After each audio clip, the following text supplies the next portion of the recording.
Selamat pagi anak-anak.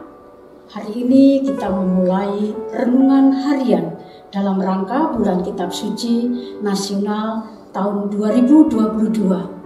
Hari ini kita akan merenungkan dari Injil Lukas bab 6 ayat 6 sampai dengan 11. Mari kita memulai dengan membuat tanda salib kemenangan Kristus. Dalam nama Bapa dan Putra dan Roh Kudus. Amin. Marilah mendengarkan sabda Tuhan. Pada suatu hari Sabat, Yesus masuk ke rumah ibadat lalu mengajar.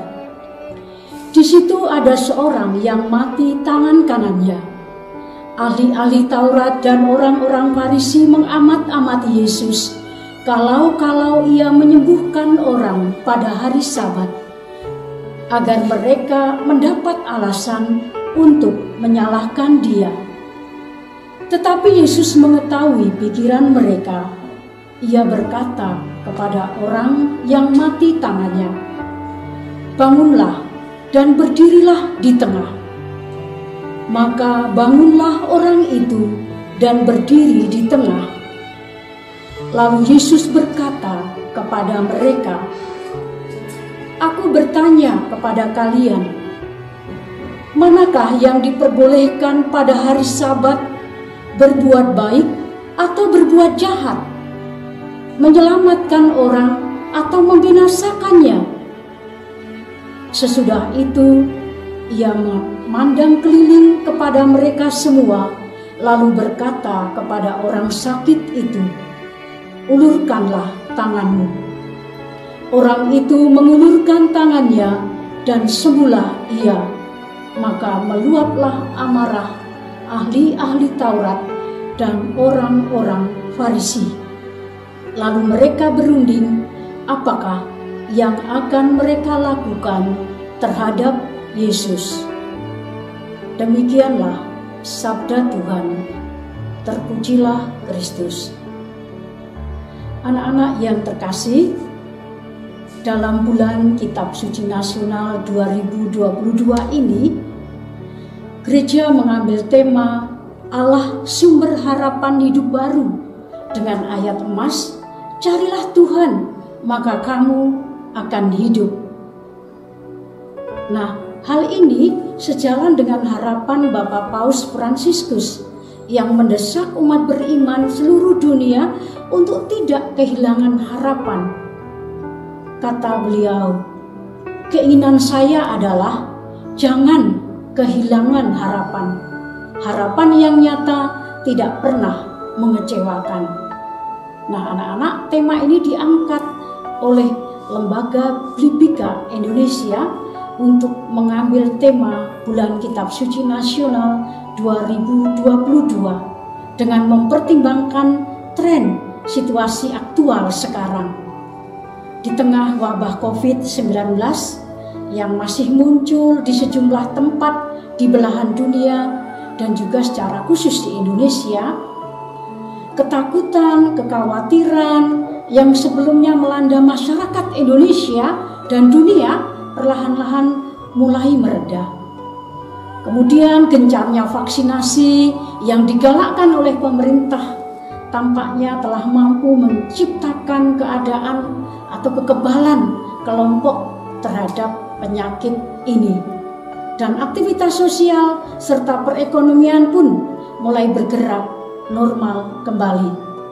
Nah, hal ini menandakan bahwa harapan masyarakat Indonesia untuk kembali bangkit dari problem dan kekecewaan karena pandemi itu sudah mulai mereda. Maka betapa pentingnya terus menumbuhkan harapan dalam hidup kita. Anak-anak yang terkasih, sabda Tuhan hari ini meminta kita untuk tampil menjadi duta kebaikan.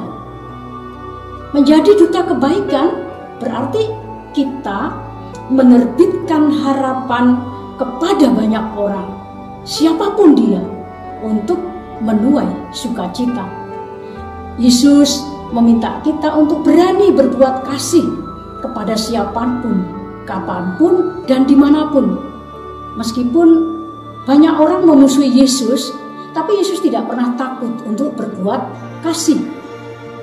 Nah, kepada kita, Yesus juga meminta, jangan pernah takut dan menunda-nunda untuk berbuat kasih atau kebaikan kepada sesama. Ingatlah bahwa Yesus selalu berbuat kasih dari awal hingga akhir hidupnya di kayu salib. Jika Yesus saja selalu berbuat kasih, apa yang harus kita lakukan sebagai murid-murid Yesus? Marilah kita merefleksikan sebagai refleksi kita, apa saja yang sudah kulakukan untuk mengasihi sesamaku dalam keluarga, di sekolah, di masyarakat. Apa saja yang menjadi kesulitan untuk mengasihi sesama, dan apakah aku mau mengatasi kesulitan tersebut bersama Yesus. Dalam Yesus, aku berani berbuat kasih. Marilah berdoa. Yesus yang Maha Pengasih, kami bersyukur karena Engkau selalu mengasihi kami sepanjang hidup kami. Meskipun kami sering melupakan kasih-Mu, Engkau tidak pernah lupa mengasihi kami. Ajarilah kami untuk membalas kasih-Mu itu dengan mengasihi siapapun, kapanpun, dan dimanapun. Sebab Engkaulah guru dan teladan kasih, kini dan sepanjang masa. Amin. Anak-anak, sebagai tindakan nyata dan aksi kita, mari kita gemakan dalam diri, aku mau meneladan Yesus yang selalu berbuat kasih. Amin. Dalam nama Bapa dan Putra dan Roh Kudus. Amin. Terima kasih, Tuhan memberkati.